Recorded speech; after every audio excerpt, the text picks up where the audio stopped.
دا یو غزل دی سنگین صاحب فسټو ته د ډالۍ وي نوی دی بیخي بیګا دی کابل بیګم لیکلی دی چاپ شوی چېرته نه دی وایي کله کله غلی په جنت کې سړی کښېنوي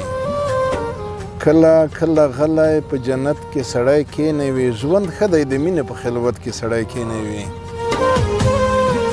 رایشي لفظونه د رضوان دروازې پرانیزي رایشي لفظونه د رضوان دروازې پرانیزي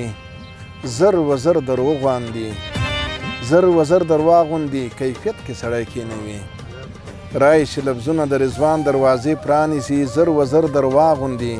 کیفیت کې سړی کښېنوي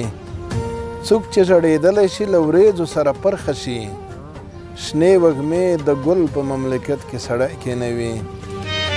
کله یوه ښکلې په دوو ښکو سړی واړوي کله څوک د دوو سترګو په وت کې سړی کښېنوي خیال چې له جمال سره له ځمکې نه هوا وکړي وزانګي د زاڼو په الوت کې سړی کښېنوي ټول وجود کاروانه په یوه زړګکي واړوه زړه دی چې د زړونو په ملت کې سړی کښېنوي